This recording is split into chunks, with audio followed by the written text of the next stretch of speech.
Welcome to Bandit's Keep Actual Play. I'm Daniel.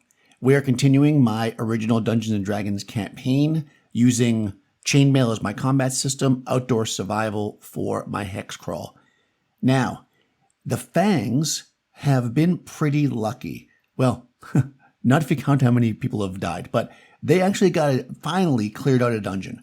There's one level left, but they're not going there yet. And there's 3 characters. 2 of them are 1 experience point away from leveling up. Now, I could do the normal thing, which would be to refill the party with first level characters and then go after the next treasure map. But I thought it'd be much nicer if those 2 characters could level up a bit. So I'm going to do a side quest. We've done one of these before. Actually, I think it was the Fangs that did it, where they're going to spend gold, 1 to 600 gold pieces, looking for rumors. And then I'm going to roll to see 1 to 3 rumors. We're going to see how many, we'll check out the rumors on Donjon, which I'll show you in a second, and that's why I'm waving randomly, and then we will go from there. So, number 1, how much did it cost them? 600 gold pieces. Oosh. Cost them 600 gold pieces. How many rumors did they get? Okay, they got 3 rumors, because I rolled a 5, d6, by the way. So, we're going to go over to Donjon here, and I'm going to refresh this page, quests. Now, I will say this, I'm going to do it a couple times. I don't know why I would do it a couple times. Doesn't matter. I'm going to roll a d10 3 times. Now, these quests are often like kill a dragon, destroy a city. Obviously, that's not going to be my side quest. We're going to take this as our starting point, like I do for many adventures, and we're going to kind of turn it into something that works for us. So let's roll 3. Let's see. We got 2, 3, and 7. Okay, I'm just marking them because what I'm going to do here, since we're going to have to manipulate them, is I'm going to copy these onto my notes. Let's see. Let's read through all 3 of them, see which one seems the most interesting, and we'll change things to make it so it fits the appropriate, or close to the appropriate level. All right. An angry elf named Sudre seeks a company of adventurers to rescue the village of Dunham from Hada the Terrible. Moreover, the party encounters an old ally now working against them. Obviously, we'll have to add that in. Okay, this one right up front doesn't seem that bad because they're rescuing a village from Hada the Terrible. Hada the Terrible could be anything. Likely, if they're holding an entire village captive, they're either some kind of a warlord who has like a gang, right? Or possibly some kind of spellcaster. So that might actually work just as is. Number 2, a merchant named Illard Wislu seeks a company of adventurers to slay the Leviathan of the sea and retrieve its teeth. Well, that requires going on in a boat, and so I think we'll probably skip this one. All right, number 3. A cunning merchant seeks a company of adventurers to recover a caravan of exotic goods from the cultists. Oh, okay, another one. Must complete the quest at a specific time, 8 days from now. Interesting. Oh, I wonder why 8 days. Maybe I'm going to say before that time, because that doesn't make sense. I could see this if I was writing this for my game. There'd be a reason why it's 8 days, and I would be like, and you have to do it exactly 8 days from now, which of course will make the players hopefully go, why does it have to be exactly 8 days from now? And then they'll realize there's something else going on in the background with it. But since I'm playing solo, I'm not going to try to really trick myself. I like to keep things pretty surface level on here because I'm not using a really deep oracle like mythic. Maybe I'll run another solo campaign where I'll do that, but not this one. So that's fine. And I could say, so you know what? Let's just roll randomly. I think they're both good. One of them is going to be rescuing. Okay, so I'm just going to roll on, and I'm just going to roll this d12 on an even number. I'm going to go for the first one. On an odd number, go for the second one. 1. All right. There we go. A cunning merchant.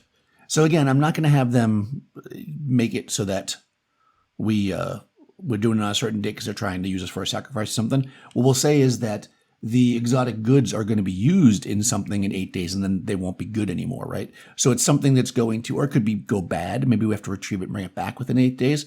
But I think that works pretty good. So what I'm going to do is I'm going to make the cult.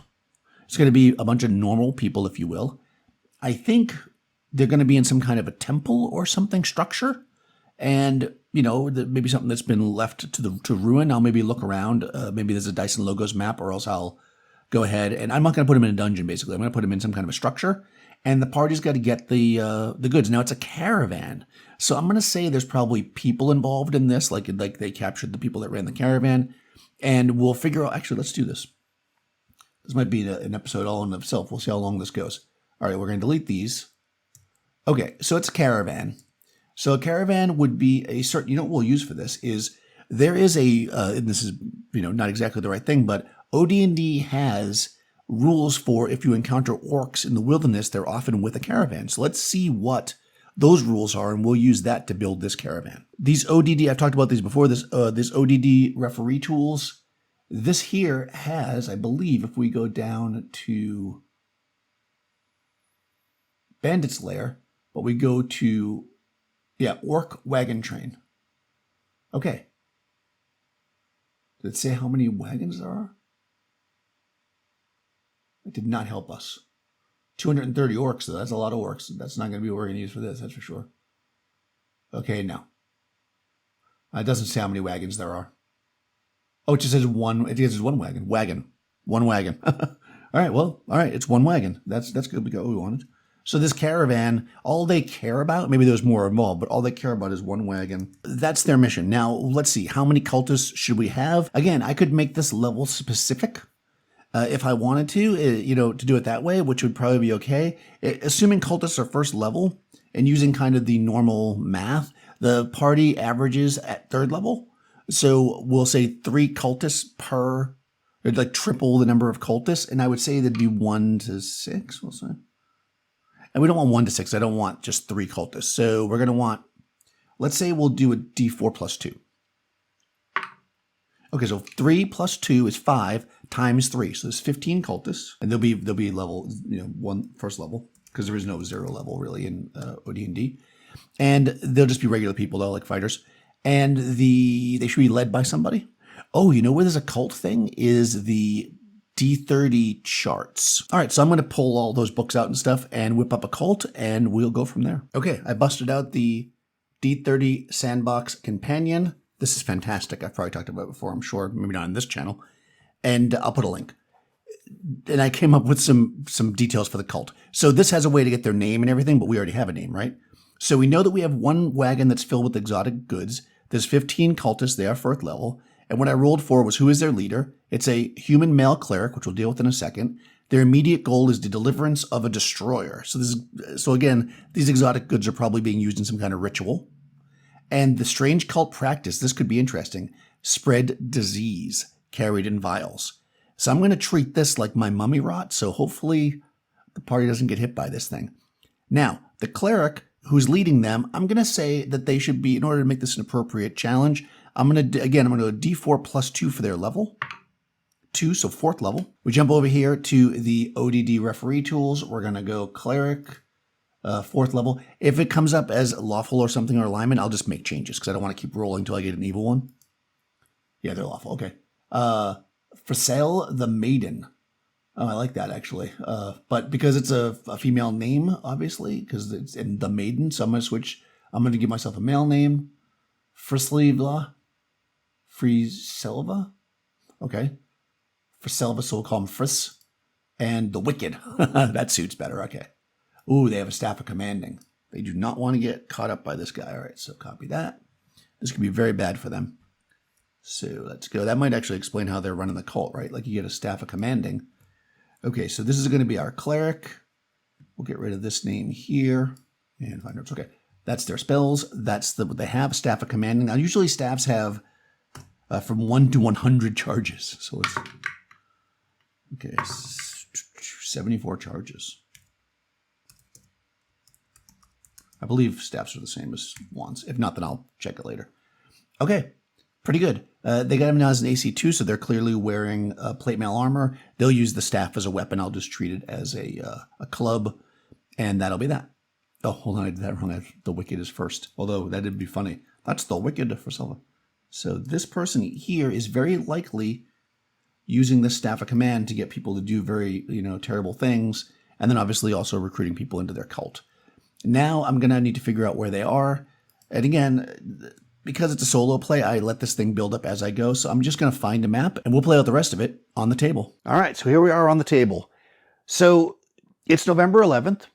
Happy Veterans Day if you are in the US and a veteran. And we are about to go out. So the Fangs are here. If you remember, this is where they start from. We need to establish a couple of things, though. So in our setup, we know that we have 8 days before they have to recover it within 8 days. So what does that mean exactly? Does that mean that the cult is going to do their sacrifice in 8 days? Or does it mean that they need to get the stuff back to town before it goes bad or something in 8 days? I think the first one makes the most sense. So we're going to say that in 8 days, this cult is going to basically do their thing, right? They're going to burn the offerings to their god and cause all kinds of havoc. Maybe that'll be a problem in the world if they don't stop it. But beyond that, they're not going to get their reward or whatever for having helped out here. So we want to figure out a couple of things. The Fangs are here. Again, this is where they start from. We know that this is a trade caravan. So, and we also know the towns basically are not in here. I don't use the towns in the middle. I use basically off the sides of the board. So to make it reasonable, we'll say that the town that they were trading with is either going to be on this side of the board, so basically down here somewhere, on this side of the board, or on that side of the board. So there's like 3 spots here. So we'll roll a d6, 1, 2, 3, 4, 5, 6. Let's see where basically it was ambushed. Okay, on this side. So it was going from here to here when it was ambushed. So the cult has to be somewhere in this general area. And what we're going to do is we'll roll a d6. We'll roll 2 d6, let's say, to see how many hexes away it is. And we'll place them somewhere around here. Okay, 5 hexes. We'll say that they got raided somewhere in the middle here. So 5 hexes from here. Where would a cult be? I'm guessing somewhere in the mountains, right? That makes the most sense. So let's put them 1, 2, 3, 4, 5, 6, 7, but we'll just roll a d6. 4, 1, 2, 3, 4. Oh, look at that. This is where the path is, and there's a hunting ground nearby. That actually makes sense, but I don't think they'd be on the path. So let's put them here. All right. So up in the mountains, they found an ancient temple where they are going to sacrifice or make sacrifices to this fell god, demon as it would be, and they're going to burn up these trade goods that the party wants to recover for both a reward and obviously, why not stop an evil cult on the way? The party, again, we're getting up there in the levels. There are only 3 of them, and we're doing this as kind of a stealthy mission here. And what we want to do first is we want to establish, number 1, because again, we have 8 days. How many days did it take for the party to figure out, where they are? Like they had to do research, right? So what I would do here, and again, one thing about playing solo is you start to think about how you do stuff when you had somebody at the table. So what I would do is I would have the party make, the person in the party, obviously with the highest charisma will do it. They'll make a charisma check. And if they're successful, then they've asked around to get enough information so they'll get it faster versus slower. So let's do a quick check here. Our halfling has got a 9 charisma. Our elf has got an 11. And our other elf has got a 6. Okay. All right. So 11's our best. We're going to roll 3d6. We're going to try to go equal to or under 11. And if that's the case, we'll just go a d6 days. Otherwise, it's going to be d6 plus 1. Okay. That's 10. So it's just a straight d6 days before they find out. Because remember, they got to travel there still. Oh, 6 days. All right. So it takes 6 days for them to get the information. So they are kind of in a rush here. Okay, this is information. This is interesting.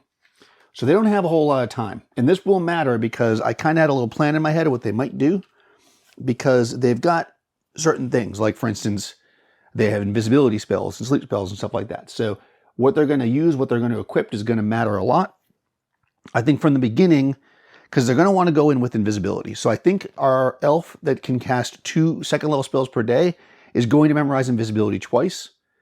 If there's time, they will also, if there's a day of rest, which there should be, they'll be able to memorize it again. They'll take the spellbook with them. So hopefully it's not a total party wipe. And we're going to head out. So right away, we're heading out on day 1. So let's hope they don't get delayed. They are on light riding horses. They'll be able to take the horses. And because I rolled that and it took 6 days, they know where they're going, right? So it's just, they're not going to get lost in the sense that, I should say, they know where they're going. So I'm not going to treat it as exploration mode. They can move at their full movement, which is 10. And what we want to do is they're leaving from the plains or the open. So we're going to see if they get lost. And again, we're using the rules from original Dungeons and Dragons. We are in the clear. So I'm going to roll a d6. If they get a 1, then they're lost and they'll lose a hex of movement. They did not. Okay, so I also need to track the days here. Okay, so they're starting on November 17th, and basically the ritual is happening on November 19th. So they need to get there as fast as possible. Okay, so here we go. We're rolling the die. They did not get lost. 1, 2, 3, 4, 5, 6, 7. And the thing is they have 10, so that's literally perfect. 8, 9, 10, they can get into the hex. So it only took them the 1 day to get there. So the evening of the 17th, they're going to get there. Now I'm going to roll. They are in the mountains, unfortunately, so that means there is a decent chance that they might have an encounter. 4 through 6. Okay, they have an encounter in the mountains. This could be problematic. Let's see what it is. Luckily, they're a small group of only 3, so it should be easier for them to avoid stuff. Leave that there for a second. So we're going to roll a d8 to see what kind of creature it is. 1. Oh, 1 is men. Okay, that's interesting. Maybe they run into some of the cultists on patrol. Okay, men typical. So if we get something that seems reasonable, I guess there's no cultists here, but if we get bandits, brigands, or evil high priest, obviously it won't be a high priest, then we're going to assume that it's from this group. Otherwise, it'll be whatever it is. 6. Berserkers. Okay. So there's some berserkers moving through here. So let's do a check on berserkers. Doesn't seem like it'd be related to them, but we can always figure that out if we think so. If that's the case, they're probably going to have to abandon this thing. All right, so men in general, so the berserkers would fall into that category. You're going to have from 30 to 300 of them. So we're going to roll a d10 times 30, basically. Okay, 5. There's 150 berserkers. We're going to roll to see if this is their lair. That is, if they have a camp around here. 15% chance. Yes. Okay, interesting. So we have stumbled upon a berserker camp in the same hex. This could be interesting to us. Now, berserkers aren't necessarily bad. I believe they are neutral. So right now, they might not be up to no good. We don't really know at this point. However, we do not have time to mess with things. So that is exactly 50% of them. So the first thing we're going to do is just try to avoid them. If we can just avoid them, then we'll do that, and we'll deal with the rest of it later. Actually, let me just check on berserkers for a second. I believe, like I said, they are neutral. Neutral, yeah. So berserkers, I mean, we fought some before. In fact, I think they killed some of the people in the other. But that was a hostile group of berserkers that were inside a dungeon. This is a camp of berserkers, so if we do encounter them, we'll need to roll some kind of a reaction roll. But anyways, okay. There are between 26 and 60% of them. We are 1 through 3. So we have a 70% chance to avoid them. Now, in addition to that, we are on light riding horses. I don't imagine berserkers riding on horses. So we are twice as fast as them. So we have a 95% chance of just avoiding them. Maybe a guard of them is coming up and we're on our horses and we just see them coming and we shoot around. Let's see. 95%. 27. Yep, we avoid them. We mark on our map where their base camp is and we kind of camp further away. And that night then passes. So we're in the mountains. We're in the right hex. What I want to do here is the following. We know this is now the 18th. We don't want to just run in there blindly because we know that there's a camp. We don't have all the info, the intel, right?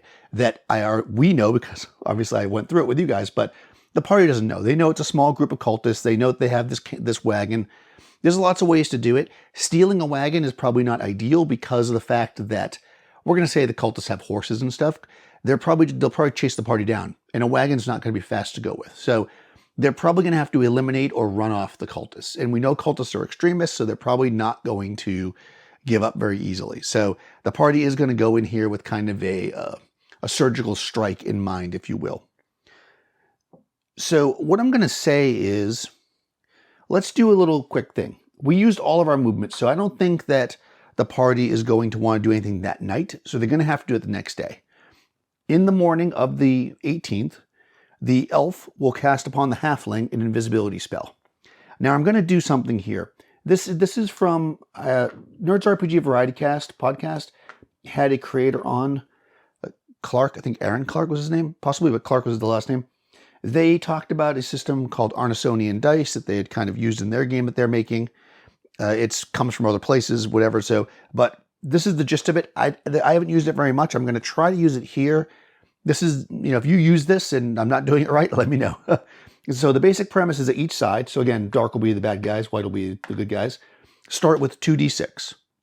For every advantage that a side has, they will get an extra die. So you could say, so what the plan, so first I'm going to state what they want to do.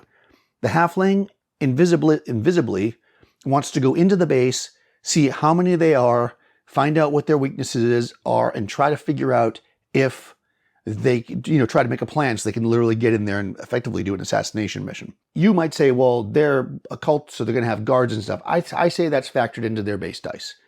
Because they don't know the party's coming, because there hasn't been any sign the party's here yet, I'm going to say they really don't have any other advantage. The party, on the other hand, they're a halfling, and I'm going to give them a die for that, because halflings, even with no magic, are 90% invisible, basically, in the field in BX. It doesn't say in OD&D, it just says they can easily blend in and disappear, so they're great scouts. So, and on top of that, just to double my dice, we're using an invisibility spell. So the halfling is going to sneak in, try to get this information. We're going to roll the dice, and we take the two best dice from each side and compare them. If we roll doubles, we must use the doubles. So let's see what we get. Oh boy, okay.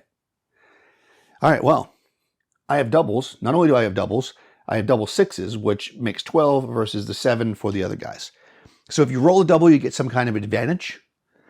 So not only do they easily succeed in getting all the information that we had, which is we know how many there are, we know where they're stationed, we know when they're playing the sacrifice, we have everything written down. I'm going to say the advantage is that they find good hiding spots or a good way to come in that the elves can also sneak in without any check. I think that's fair, and that's what we'll do the next day. So, but while the elves are at camp, they're going to have to make a check, or we'll do it when the halfling gets back, to see if there is a monster encounter, because they're sitting still in a dangerous area, which is the mountains. Did I knock the guy over again? I just moved him. So actually, technically the party's here. So what we're going to do now is we're going to make another encounter check in the mountains for the party for this night, because they're not going in today. They're going to go in tomorrow, because now that they have all these advantages, the elf wants those other spells. They're not going to have to use the other invisibility, which I thought they were going to use, but they're going to take one. Actually, if they're smart, which they are, tonight before the end of the day, they're going to cast invisibility on their buddy, on the other elf. And then that way they can memorize 2 second-level spells. They're going to take a Phantasmal Force and invisibility. So let's see if there's an encounter. There is. Okay. Encounter in the mountains. This is why you don't want to hang out in the mountains, kids. In D&D anyways. Probably in life, it's nice to hang out in the mountains. So let's hope they don't get driven off. And at this point, they have horses. So I was going to say 2 of the cards are invisible. So, but, we want to count that. We'll count everything exactly the same. 3. Oh, a necromancer. So a necromancer would have nothing to do with this per se, although they might. And again, necromancer doesn't necessarily mean evil. Necromancer is a level in here. So let's start off by going like this. The magic users traveling in the woods like this have companions, 2 to 12 companions with them. Okay, so that's now 9. So plus necromancer, that puts them more than half. So we're in the same situation as before. They have a 95%. Well, these guys are on horses, so they have a 70% chance of just avoiding them, which is what they're going to try to do. 99. They would not have avoided them no matter what. Okay, so this is now the question. They can't avoid them. That means they have to flee in a random direction and spend half the day tomorrow resting, which, because they're on horses, is not a huge deal. It actually won't be an issue as long as they don't also get lost. Boy. Or we can actually encounter these guys and see if they are hostile or not. Okay, I think we're going to do that. It seems a little dangerous, but if this comes into a fight, we'll have to look up necromancers and stuff. But a necromancer is, again, they just know they're a powerful wizard, and they've got 9 fighters with them. Let me see who comes with them. They'll be from 1st to 4th level of the appropriate class. Okay. All right. So basically, there's a bunch of magic users. The only good thing about this is that they're not in armor and stuff, and these guys are. Well, actually, no, my elves aren't in armor either. You know what? We're going for it. Worst case scenario. Okay, yeah, I looked at the necromancer guy. They would definitely run. Let's play it smart, Daniel. Okay, so they're going to run in a random direction. 1. Okay. Oh, they're actually here. They go to here. Oh, I'm sorry. Yeah, that's where they were. Okay, and okay, that's fine. So they're basically now starting the next day in the mountains. On the 19th, let's see if they get lost. On the mountains, you get lost on a 1 or a 2. Reroll that because it wasn't inside the thing. 3. They are not lost. They only have half their movement, but 1, 2, 3, they have 5 movement. They can get to where they're going. They get to where they're going. They, of course, not because they had to waste half the day resting, right? It's probably later in the day than they wanted. So they're going to move into position. Luckily, they got the advantage yesterday of knowing a good spot. So we're going to move them into position. And, wow, they're really under the gun here, but they've made it. So let's set this up. This is a map. So I wrote down the relevant information here. This is a map from Dice and Logos. If you go under their commercial maps section, you'll find it. And I've used this actually before. And what's great is this is like a little bit of like a sunken temple. So there is a dungeon here too, although we're not using it for this. But the party can come back and explore it if they so choose. If this goes well, we'll say they'll look around. What I'm going to do, what makes the most sense for me here, is I'm going to say the cultists have been, and again, the party knows all this, the cultists have been basically living in this part, and they're going to do the sacrifice up here, you know, at the end of the day. So, you know, as under the moonlight or whatever. These are woods. And of course, right now, I have 2 invisible characters. So they're going to be able to position themselves pretty well. What we're going to say is there's 15 cultists. It makes sense that they would be like on the steps of the temple and that, you know, the leader would be up on top. So what we're going to do is we're going to say this. How many cultists besides the leader will be on the top? We'll do 1d6. So it's them plus some helpers. 6, okay. So the one actually works out well.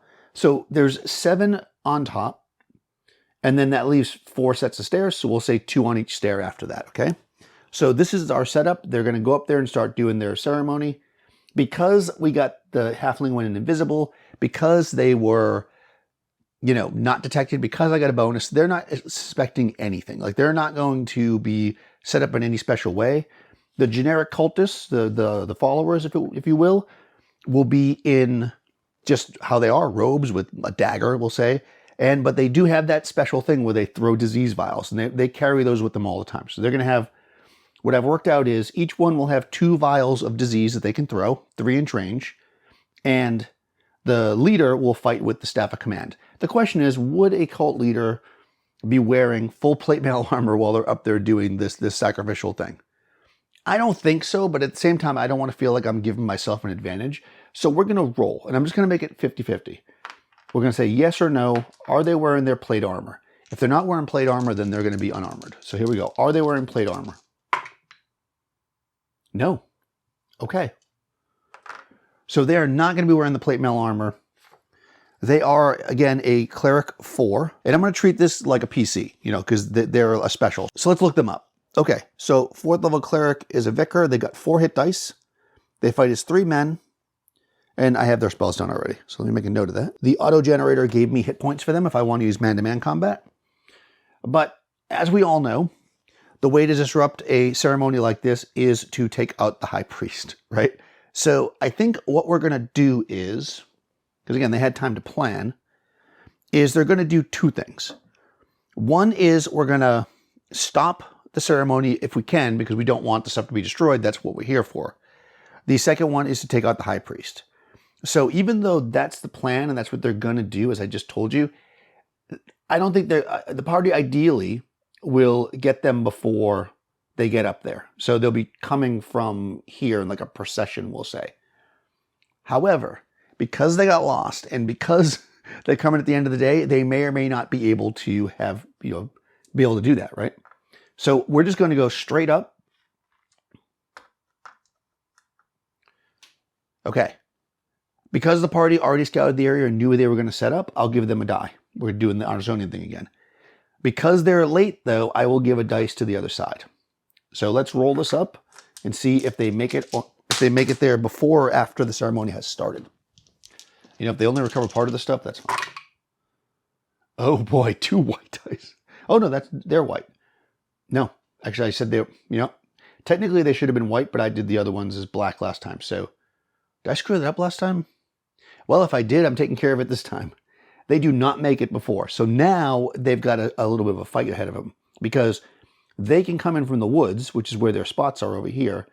But the high priest is going to be on top of the temple and all of the guards are going to be in place. So I think the strategy is going to be, let me place some guys on the board. If I was doing this in person, I would just do it theater of the mind, of course. But since you guys are watching, I have little tags on it. Well, that one fell off. All right, so that's going to represent the guys on top. That is the high priest and 6 followers. Then we've got 2 followers. Again, each one of these isn't a single person. They're just to give you an idea of where people are standing.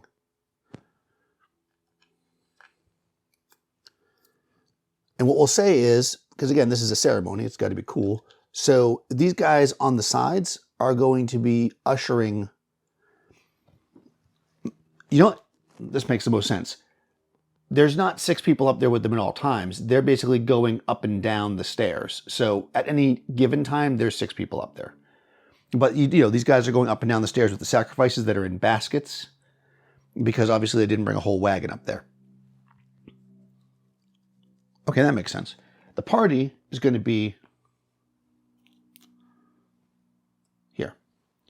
Now, I think, because of the nature of what they want to do here, I think the halfling, the brave little halfling, is going to try to take on the cleric. I think the cleric is tough, but I do think that the halfling, being super quiet, being invisible, might be able to get up there, get an attack on them, and then get cover fire from our elves who have longbows.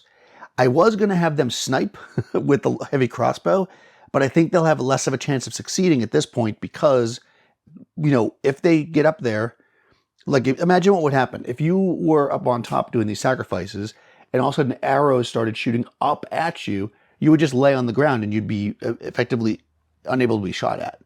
So in order to guarantee this is going to work as best as possible, the halfling is going to sneak up there to the top. And once again, they're invisible, they're a halfling, they're not expected, so I'm going to do the same thing I did last time. This time I will do it correctly, and the white dice will be the good guys. So 4 dice for the good guys, 2 dice for the bad guys. Okay, so you got to use doubles if you get them, which I did, which is bad. So they are not able to do it, but I do get an advantage. So what I'm going to say that means is the halfling does get to the top, but they won't get the free shot. Basically, they get up there, and then one of the cultists trips over them. Okay, so that's where our scene is set. Cultists going up and down. Elves are ready to shoot. Priest on top with staff near them is there. Halfling there. So let's make a roll. If you've been enjoying these actual play videos, please do consider liking the video and subscribing to the channel. That helps a lot with the algorithm. Down in the description, you'll find links to many of the things I use to run these. So if you'd like to run your own solo game, you can find the links down there. You'll also find a link to my Discord server. You can join up over there, have fun with conversations. We talk about all kinds of cool stuff over there. And finally, there's a link down there to my Patreon if you'd like to support the channels. I'll talk to you soon.